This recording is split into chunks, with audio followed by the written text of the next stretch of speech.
দশরথ পুনরায় গেল শনির ঘরে। দশরথকে দেখে শনি ভীত মনে বললেন, আবার এলে দশরথ এখানে? তুমি একমাত্র ব্যক্তি যে আমার দৃষ্টি থেকে রক্ষা পেলে। দশরথ, তুমি সূর্যের বংশের গর্ব। তোমার ঘরে জন্ম নেবে নারায়ণ। রাজ চক্রবর্তী রাজা তুমি, ধর্ম অবতার। সেই জন্য আমার দৃষ্টি থেকে রক্ষা পেলে। চোখ বন্ধ করে শনি দশরথকে বলে, সামনে থেকে সরে তুমি আমার পেছনে এসো। ক্রোধের দৃষ্টিতে বা দয়ার দৃষ্টিতে যার দিকে চাই তার শরীর তক্ষুনি ছাই হয়ে যায়। পূর্বের কথা বলি রাজা, মন দিয়ে শোনো। যেভাবে শিবের পুত্র গজানন হল, যখন গৌরীপুত্র গণেশ জন্মালেন, সমস্ত দেবতারা দেখতে গেলেন। দেবতারা বলে, মাতা, তোমার আদেশে সকল দেবতারা এসেছে, কিন্তু শনিদেব আসেনি। দূত পাঠালো শনিদেবের কাছে। শনিদেব দেখতে গেলেন গণেশকে কৈলাসে। শুভ দৃষ্টি দিয়ে যেই মুখ পানে চাইলেন, শনির দৃষ্টিদোষে মুন্ডু ছাই হয়ে গেল। তাই দেখে দেবতারা অবাক হলেন, হতবাক হলেন। পার্বতী শোকে কাতর, মহেশ্বর চিন্তিত হলেন। এখানে সকল দেবতারা আছে, আমার পুত্রের মুন্ড নীলকে। দেবতারা বলে, শোনো বিশ্বমাতা, শনির দৃষ্টিতে ভস্ম হলো গণেশের মাথা। দেবতাদের কথা শুনে মাতা পার্বতী ক্রোধিত হলেন। উগ্রচণ্ডী রূপ ধারণ করে শনিদেবকে বধ করতে গেলেন। শনিদেব পালানোর স্থান খুঁজে পান না। দেবতাদের আড়ালে তক্ষুনি লুকালেন। শূল হাতে এলেন দেবী মহাকোপে। পার্বতীর ক্রোধ দেখে দেবতারা কাঁপতে লাগলো। দেবতারা প্রার্থনা করে বলে, মাতা, তুমি শনিকে সৃষ্টি করছো, তুমি মারছ। তুমি শনিকে আনন্দের সাথে বর দিয়েছিলে, শনি যাকে দেখবে তার মাথা থাকবে না। তোমার থেকে বর পেয়ে তোমার ওপরেই পরীক্ষা করেছে। তুমি যদি মারো, কে রক্ষা করবে? ব্রহ্মা বলেন, শনিকে মারছ কেন? শান্ত হও, তোমার পুত্রকে জীবিত করে দিচ্ছি।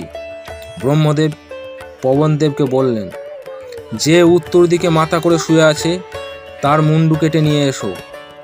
গঙ্গার জল খেয়ে উত্তর দিকে মাথা করে শুয়ে ঘুমোচ্ছিল ইন্দ্রের ঐরাবত। পবনদেব ঐরাবতের মুন্ডু কেটে নিয়ে এলো। জীবিত করলেন গণেশকে। শরীর মানুষের মতো, মাথা গজ বা হাতির। এই জন্য গণেশের আর এক নাম গজানন। গণেশকে দেখে পার্বতীর মনে দুঃখ।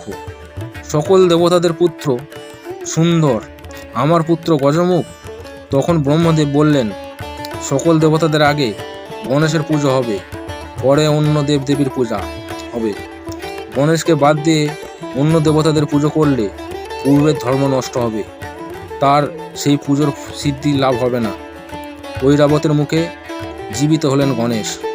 হস্তির শোকে ইন্দ্র কেঁদে বললেন, উচ্চশ্রবা ঘোড়া আর ঐরাবত হাতি, এই সম্পদের জন্য আমার নাম সুরপতি।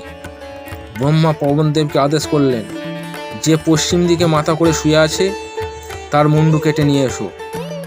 পশ্চিম দিকে মাথা করে শুয়ে ছিল শ্বেত হস্তি। পবনদেব সেই হাতির মাথা কেটে নিয়ে দিলেন ব্রহ্মাকে।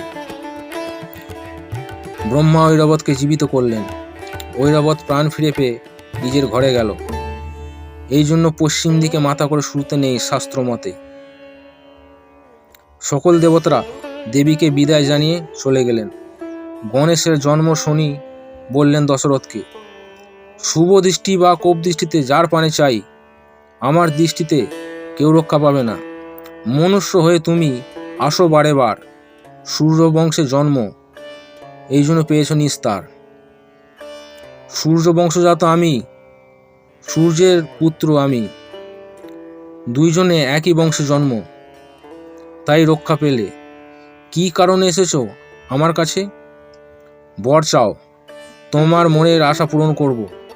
তখন দশরথ বললেন, রোহিণী নক্ষত্রে তোমার দৃষ্টির জন্য আমার রাজ্যে বৃষ্টি হয়নি।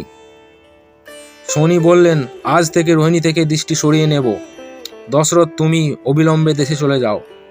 আজ থেকে তোমার রাজ্যে বর্ষা হবে, তোমার নাম যশ এই ত্রিভুবনে ছড়াবে।